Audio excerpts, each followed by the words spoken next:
You're about to listen to a podcast full of wonder, excitement, and discovery. It's time for an adventure through Odyssey. Hey everyone, welcome back to the Adventures Through Odyssey podcast, Odyssey Revisited. I'm Will. I'm John. I'm Gabe.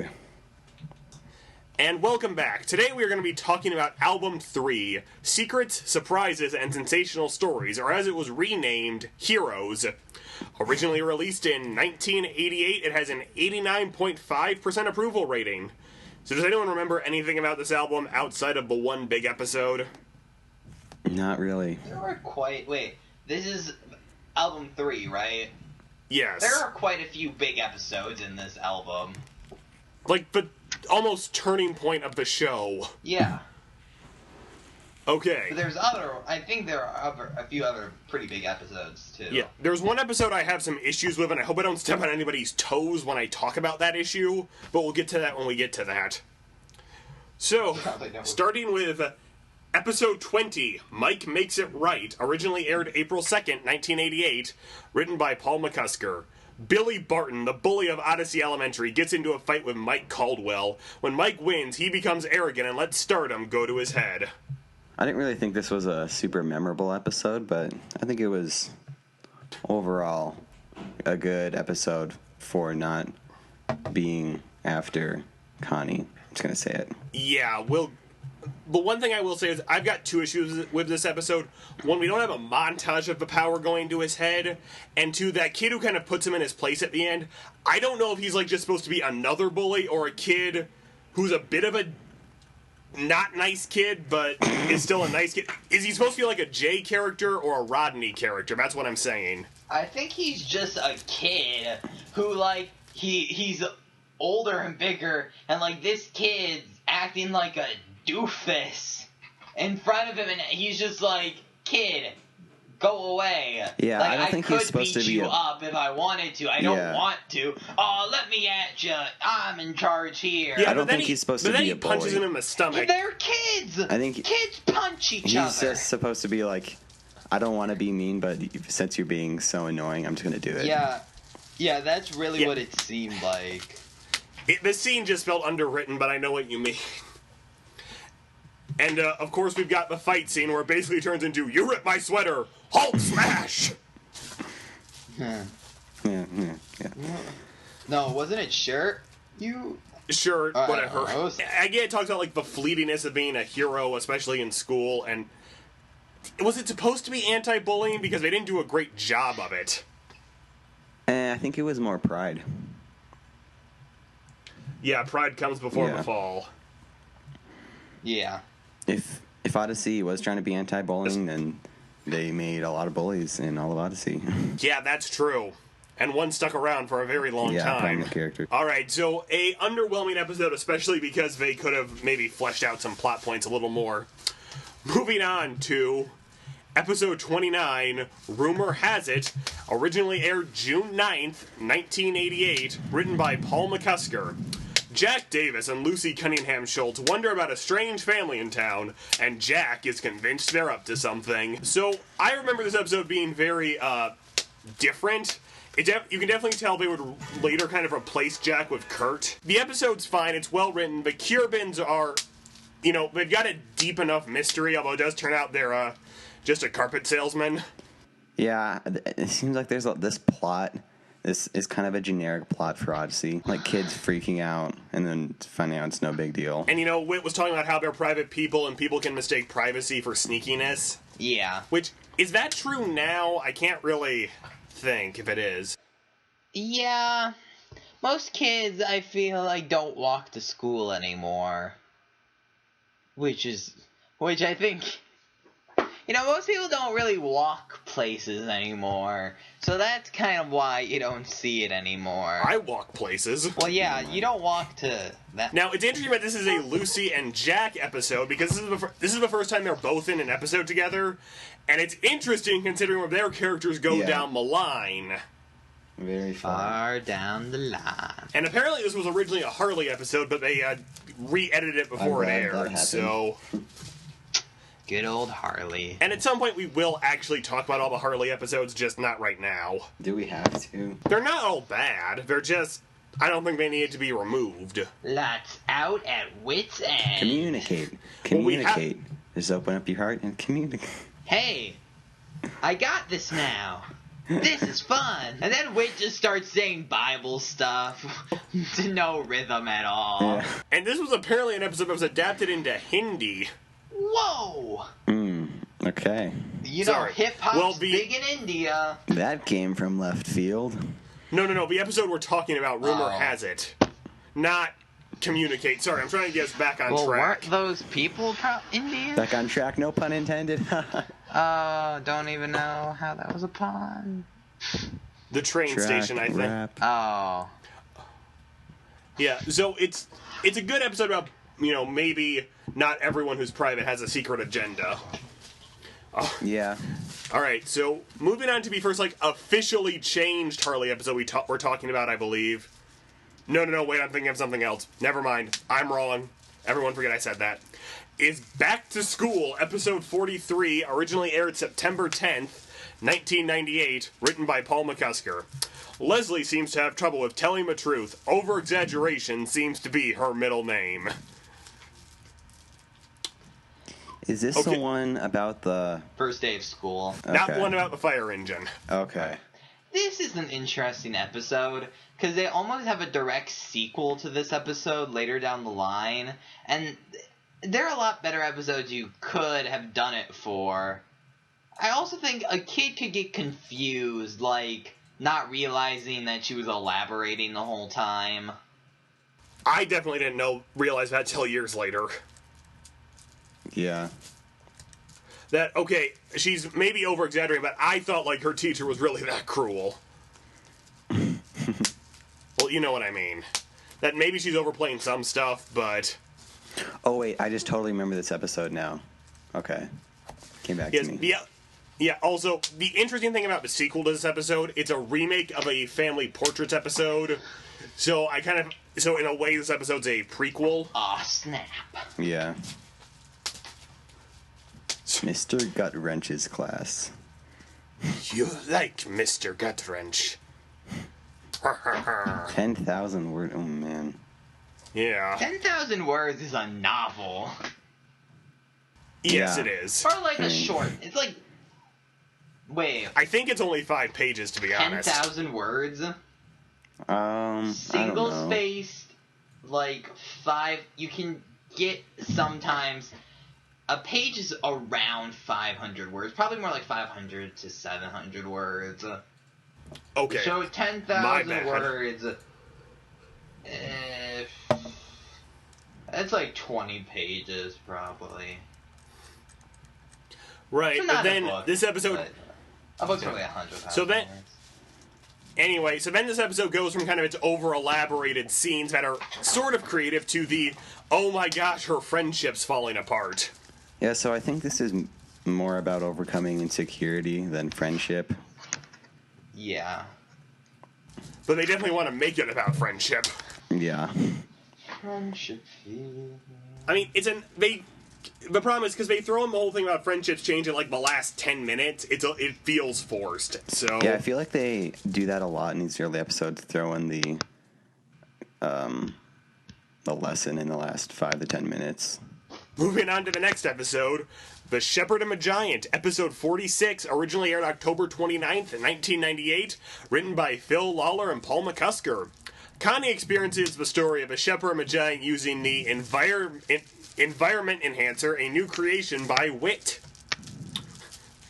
Imagination Station precursor. Is that the first and last time we saw that? Yes. I mean, I guess It was pretty much advanced radio. it was basically Beats headphones before Beats headphones. Yeah. And you could talk.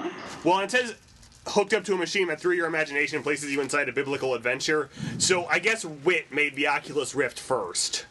Yeah. Yeah. But yeah, it's obviously an Imagination Station precursor, but how do they go about telling the story? I think they do it pretty well. I feel for David and Goliath, because that's every Bible related thing tells that story. I think this is a solid, It's good. It's entertaining. Right.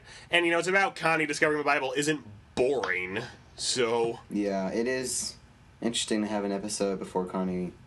Was it before she was a Christian? Yes, because we haven't gotten to Okay. Connie yet. Yep. And, because this is a pre-Christian Connie, her not knowing kind of does add some levity to the story, although it's not a story that really needs levity. Yeah.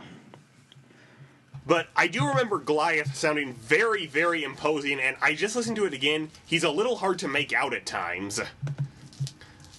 But that's more to be audio than it is to anything else. Right. But yeah, the environmental enhancer, I'm a long list of things that never showed up again. Yeah. It's at the bottom. Yes. Right there with the transmuter and Wits End Connellsville. You're gonna have so many great ideas for Wits End Connellsville. We're gonna be... Is that on par with Swiss Family Robinson? Yeah. Wait, no. What was it? No, what was it called? Sleuth Family Robinson? Well, they brought it up again in the last episode of the last Oh, did album. They brought it up like once, like, oh, I'm trying to write it. And, Penny, can you please leave? Watch this become actually a comic that's on sale at Focus. Oh, I'll bet you any amount of money a club episode is just gonna be like the first album. Alright, sorry everyone, we don't have a lot to say about these Bible episodes, so moving on to A Single Vote, episode 47, written by Phil Lawler and aired November 5th, 1998. Connie learns from Whit about how every vote matters. Okay. Well, if you know anything about the United States voting system, you might find out that this episode's kind of pointless. Well, no, Texas was founded by a margin of one vote. Yeah. That was true. Right, but aren't the other two stories not true? They did make those two up, yes. Right, that's the problem. Yeah, as Connie said, yeah, a senator's vote's gonna make a difference. The problem is, like, pretty much, even if you vote, because you vote for someone, then someone votes for you, but they don't even have to listen to your vote. They take your opinion into consideration, and then they decide. It's like... Well, yes, but for a school election, one vote can make a difference. Yeah, But for school, a presidential election, not even everyone which is votes. what they were trying to get around. Like, I'm sure it was like the reason they did the episode is because it's probably an issue at the time that people said there's no point in voting. Right. They should have just gone into the Imagination Station into the Texas election. No, they should have used the environmental enhancer because Yeah. the imagination station Yeah. didn't exist yet. Alright, everyone, I've got like 10 pairs of headphones. Put them on! But no, actually, there's a movie called Swing Vote that no one ever saw where America's short by one vote. This one guy didn't vote, so he has to make the decision. That obviously would never happen, and the movie treats it like it would happen. Had it been farcical, it would have been better. But yes, here, they have a hard time having one vote make a difference. Let's tell the audience we do not support that movie. Yes, it's pretty bad. Although... They don't think, We do not support that movie. we do not support Swing Vote. It's PG-13. I know. I'm just An saying. Adventure Through Odyssey podcast I does don't- not support any of the ideas or beliefs in Swing Vote. Yes. Especially because they're all made up. Yes. Now, also, this episode introduces the big continuity flub. What? Whit saying, I don't What? believe anything is coincidental for the first No. time. No, that was in the first episode. No. In the first Yeah. episode, he said that was just a coincidence. This is the first time he says he doesn't says, believe... I don't. Okay. Yes. Man, he had a major shift of beliefs there. Yeah. Well, I it's don't been... think anything's a coincidence beside the pizza machine breaking. Yes. But even then, it was probably just the work of God. Yeah. Alright. So a single vote. That episode that is based off complete and total crap. So, going on to... 1.9. Yes. So going on to Heroes, episode 48, written by Paul McCusker and aired November 12th, 1999. Jimmy Barkley looks up to Melvin Lightning Livingston, the star basketball player. When Lightning is accused of using drugs, Jimmy stands up for him, but doesn't know what the truth is. This was pre-Michael Jordan, right? I think it was probably around no. the same time. Yeah, it was the same time. It was 88, so, Yeah, same time, Michael Jordan. Okay. I mean, it's okay. Like, I feel like it's something most people don't touch on. Especially, I am impressed they used drugs, and it wasn't something like, oh, Yeah. he was kind of a jerk. That's... When I was seeing this for the first time, I did not expect him to use drugs. Yeah, absolutely. Also, him talking about the Bible and all of those people who fell flat, that's something I think a lot of children's Christian shows would gloss over. Yeah. Immediately they didn't say what they did. But yeah, does it make Jimmy at all look like an idiot when he kind of stands up for Lightning to that radio station guy? I don't think so. Nah, he's a kid, and, like, if he was 20, yeah. Yeah. And Yeah. I like the don't look up to your heroes thing, but yeah, I'm actually surprised that didn't get out sooner. Although this was before the internet. Yeah. You mean in the episode that he did drugs? Right, I was surprised people didn't know that yeah. beforehand. Also, this is only the second appearance of Jimmy outside of Family Vacation, so they're starting to solidify him as a reoccurring character. Right, because before he just did random voices. The kid did random voices, yes. So, just figured I'd point that out. So, Heroes, a fine episode. Maybe they shouldn't have named the entire album after it. Alright, moving on to Thank You God, episode 49, written by Phil Lawler and aired November 19th, 1998. Whit tells a group of friends about how he became a Christian. When he was young, his stepmother was in a horrible accident which left her blind. Through God's love, she was able to cope and show Whit the meaning of faith. It's hard to believe there was a time before Whit was a Christian. You just kind of assumed he came out of a womb like that. Yeah, and then changed voices as he aged every 10 years. Oh. One time not so noticeable, the other time. Whoa, wait, what happened? I know you lost some Maybe weight. Whit is a Time Lord. He's regenerating. Yeah. I mean, the Imagination Station did used to look like a phone booth. Oh, man. Overlying Doctor Who theme going on here. I do like that. And Connie's an assistant. I wish to Yes. point out that in this episode, I think we've talked more about stuff that's totally not Odyssey, Well, as because- opposed to the episodes I think it'll be themselves. more interesting. Yeah, it's Yeah. gonna be more interesting, but... These episodes are so basic because they're so early, it's a little easy to get sidetracked.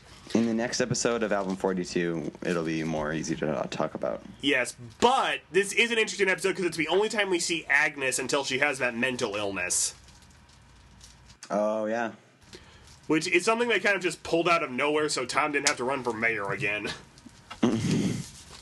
No, they strategically planned from this episode Novacon. that 25 years later, like 25 albums later, we're gonna have this character have mental illness, and all the fans will be like, that's where she went! And then about 30 albums later, she will be healed by Novacom. Or so we think. And then, of course, we have Rodney A. That is not Rodney Rathbone, as we've discovered. I mean, that is the most confusing thing ever, because we know his family's a little neglectful, so it wouldn't have been terribly surprising. I mean, I always knew it wasn't Yeah. Rodney Rathbone, but I mean... It could have been like a prototype Rodney, that's the only thing, because he hasn't officially appeared in the show at this point. Yeah. I doubt he was a prototype Rodney. I don't feel think he like was either. someone on the cast probably named Rodney, or they knew someone named Rodney. And then 2 albums later, they're like, oh man, mistakes have been made. Right. I'm convinced Rodney was named because someone was bullied by a kid named Rodney at one point. Well, or it sounds good with Rodney Rathbone. Oh, that's true as well. Alright, so, as far as the story about his, stepmother being blinded, at least they've never gone back on that. She's clearly dead at this point, but still. Right. Again, an interesting episode. It's interesting to see a pre-Christian Whit, because he seemed a little more vehemently against Christ than you would expect. Yeah, indeed. Alright. So thank you, God. One of the few Thanksgiving episodes I've done, but way better than a Thanksgiving Carol. Okay, before we move on to the next episode, if I step on somebody's toes, I'm incredibly sorry. Karen, episode 50, written by Paul McCusker and aired November 26, 1998. Stepping on Will's toes in progress. Karen Crosby, Donna Barkley's best friend, struggles with cancer. Well, wait. I should probably come out and say, at a younger age, I had leukemia, and it took 3 years to heal. So I had cancer. So if I say anything, they're like, dude, it's cancer. Okay, you don't mock it. Well, I had it. So I'm not here to mock it. Listen. We'll get to it in a moment, but can we talk about what we liked about the episode first? What? Never mind. I half applaud them. Well, I think it could have been done better. Yeah. What? At least it's not a two-parter. It is a two-parter. That might have gone... Karen is not a two-parter. No, it's No. one. Connie's a two-parter. Maybe it would... Well, no. There's a second episode that aired a year later that kind of deals with it again. I will say, for a single-part episode, it does feel like there's a lot in there in a good way. Like, they really make use of the time. I feel like you get attached to the character as much as you can. I feel like it would have been interesting if they had it go on, like, through multiple albums. Well, if that had been done today, they would have. Right. If that had been done today, they would have done that. No, it would have been an album by itself, just 6 episodes of Karen. So you kind of care about the character more. Though I think it's done pretty well. The beginning, it's like, oh, she seems fine, nothing's really wrong. And then it's like, oh, it seems like it gets worse. Then it seems like everything's okay. Then it gets really bad again. I think it was pretty decent overall. I think it's a decent episode. I've got 2 major gripes, and I know, John, you share one with me. Well, I think one of them I need to address with this case, but you can say it. The poem she reads at the talent show is almost too much. As far as laying it on a little too thick. Because, she gives that speech right before she dies, which is really good. Which is good, but the poem just kind of feels like, okay, we get it. We're supposed to feel sad. You're laying it on a little thick, guys. Also, I feel like it makes it, like, so obvious that she's gonna die. Right. Well, the episode opens with a warning, I believe, so you kind of knew that was coming. Yeah, then the second thing is, it feels like the episode sort of exists only to move into Connie the next episode, because it's a big kind of shattering event. Because Whit keeps talking about how Karen's death affected Connie more than he thought it would. Yeah. I mean, I could see that. I do find it interesting that they decided... I mean, cancer is a big topic and stuff, so yeah, I know they would do it early on. I do kind of agree to a degree that, it takes place right before. And then they reference it a few times. Yeah. Here's the thing, I think it's a really great episode. I think it's a really good episode. And it has elements of it that's really sad, and it works very well, I think, for the most part.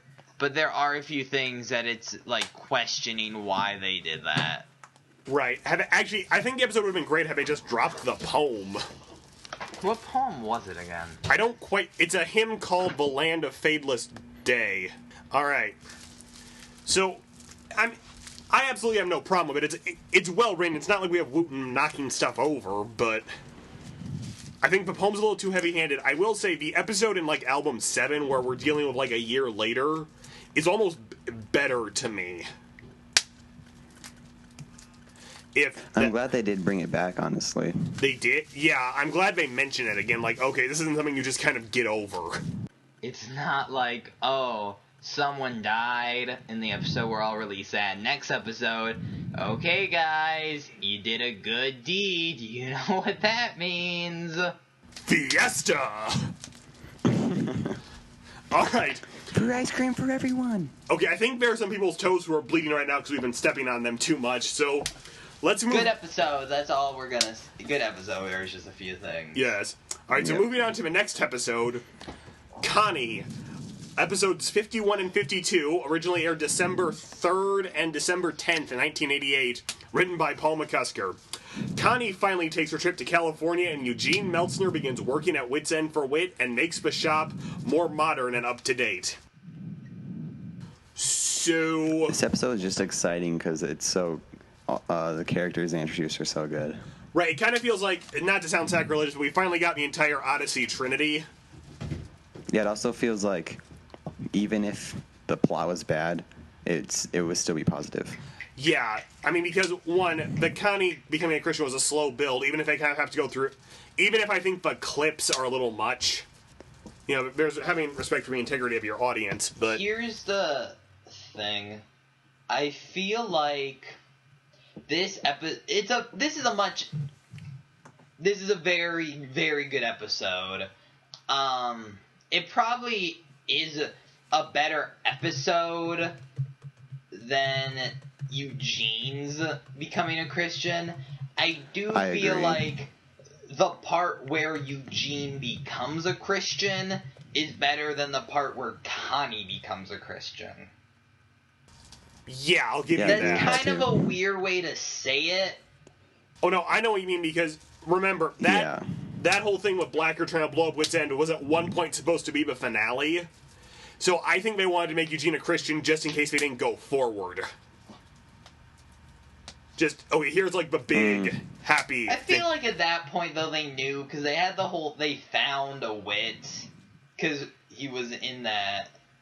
Was that Wit? Was that the new Wit or just Yeah, old but- old archived? No, because they had line. That was the big thing. They didn't tell anyone they had found one, and they used the new one in that voicemail, and it was a big deal. I better double check, 'cause it took them a while to bring him back after that.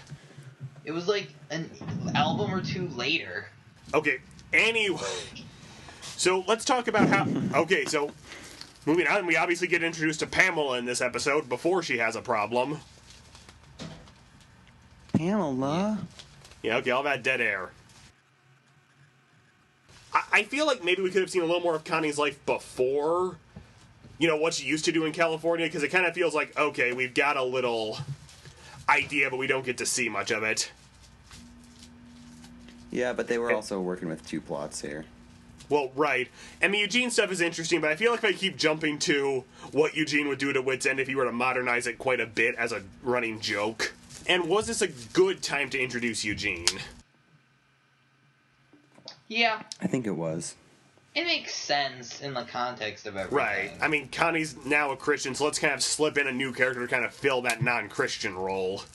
But I will say, this kind of starts, for me at least, the first Yeah, that's good true. wave of Odyssey that kind of lasts from this episode to the end of Immortal Coil. I'm not saying they're all great episodes, but they're significantly stronger than what kind of came after Immortal Coil for a few years. Yeah. So, Connie, the start of an era, but also maybe the scene at the end could have been a little more of a payoff. I mean, Yeah. it's a touching scene. Don't get me wrong, it's a very good scene. I'm just saying, I thought Eugene, the scene where he becomes a Christian's better. But of course, that's partly because there's all these characters that come, even if it's a little corny. But at this point, we didn't have all those characters.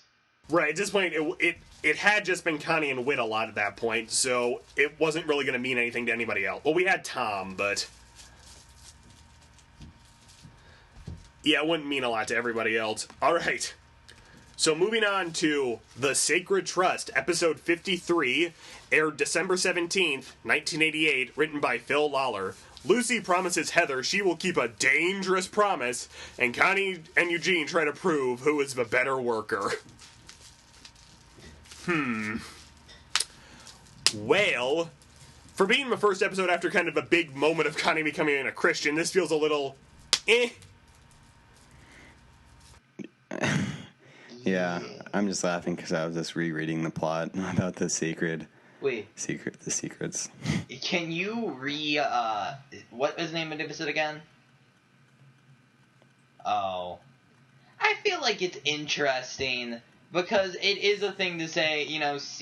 keeping, not going against your word, but sometimes you should when it can endanger someone. Again, it's kind of a lesson.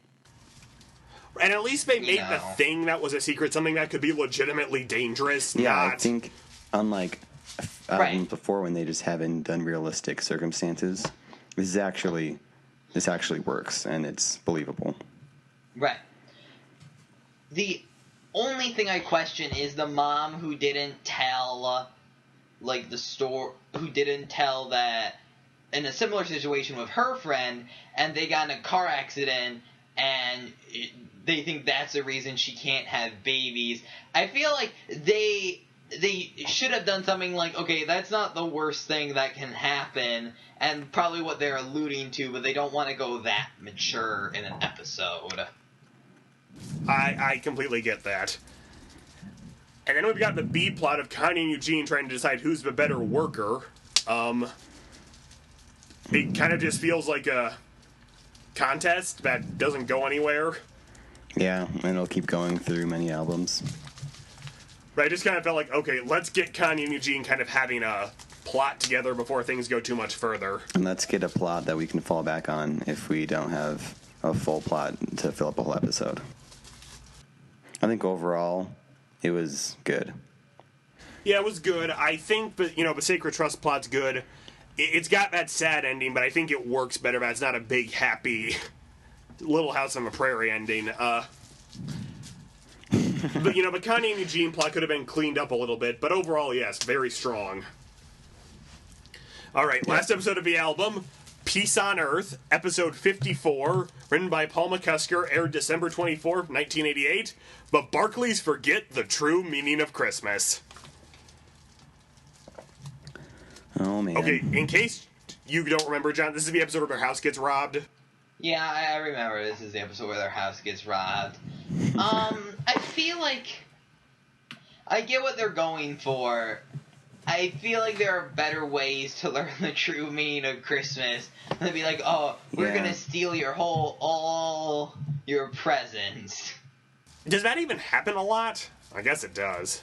Oh, I'm sure it happens. I know, Christmas, I don't think it happens often. Yeah, you think there would be, if it happened that often, there would be like a bunch of news stories about like... Right. I'll actually say the opening of the episode where, Whit is actually kind of stressing out about Christmas and Tom gives him a slap of reality is better than the robbery. Yeah. Yeah. And this episode hasn't really aged well in the sense that in 1988, house robberies were more common because there was not as many advances in technology. Well, right. They're still a thing, but I do agree. But I don't think they happen as often as they used to. And I do question how everyone found out so quickly that the Barclays... Well, it's Whit. Whit's got those weird voodoo powers. Oh, that's true. Whit's got the network. It's like, they filed a police report. It's like an hour maybe, and suddenly everyone they know in town is there. Yeah, even today with cell phones, if you didn't want to tell anyone, people might not find out for a while. Yeah, it was pretty quick. Like, if it had been like didn't later, tell anyone and no one showed up. And how did they take everything? Like, didn't they take like all their food? Yes. How does no one wake up? Like, this is a little unrealistic for me. Yeah, you're taking like turkeys out of their fridge, like, and I hate to say it, kids are restless on Christmas night. I mean, Jimmy could have been staying up all night for all we know. Right. Like, you think the kids are restless, like most kids are on Christmas Day, and you're more likely to hear something since you're not in as sound of a sleep. Parents usually stay up late because they were even having a party at their house. I'm assuming that went on till like maybe 10, 11. Because it was after church. And I'm guessing this isn't a 2-story house. Right. Well, so you're going to hear something. I thought they were going downstairs at one point. Yeah, I think they did go downstairs at one point. Okay. The problem is, it just doesn't really make sense almost. Like, everything. time. Yeah. like, most likely the parents ended up, because they had to put all the presents under, like, maybe some presents under the tree and stuff, they probably wouldn't have gone to sleep till, like, 1. The kids were up at 6. I mean, yeah, that's enough time. A lot of things were forced. But it's like, why would you try for such a brief window when the kids could be getting up at, like, 4 or 5? It's just not believable enough to be legit. Right. Because you would have had to make multiple trips, even with giant bags, out of the house, and even with multiple people, with, like, 2, for the amount of presents and stuff they told, they had to have been, like, walking in and out of the house. I know it's all forced, but... So with the variable of all the stuff they stole, the time in between, and the unpredictability of when people could wake up, I don't think this is going to happen. Like, I know real robberies, that happens, but it's not on Christmas when people are, like, are going to bed late and, like, are restless. But do people sleeping. really take food? People can take food. I don't know, like, how much good food could you have? Because it, like, took their... Rob like, if Robert's adrenaline rushed and he's looking for computers, he's like, oh, I gotta go get that turkey. Right. They, like, took turkey and multiple other things. Like, maybe I can see a turkey, but they're like, oh, they were out of food. Yeah. The 2 other things I'll say is, like, when Tom tells Whit to calm down, you know... Yeah, that's really good. Well, no, Whit's humble about it. He realizes he made a mistake. When George Barkley suddenly turns around, he acts like he's been Mr. I've been on Christmas, on the religious side of Christmas the whole time. You mean after he's been robbed? Right, he acts like he's been Mr. Righteous the whole time when he clearly hasn't been. I do see that to his ear. It's like, guys, we've missed the entire point of Christmas. I mean, like, he agrees, like, oh, he was part of it, but he was the kind of person like, no, this is not right. Oh, we've been doing this, we've been doing that. He's not as, like, humble, like, oh, we had, Right. Although he did become a pastor, okay. So. All right, so... That wraps up this album, unless anyone wants to talk about the clip show that followed that wasn't released on anything. Okay, we'll move on. So overall, rating of the album. 6. Yeah.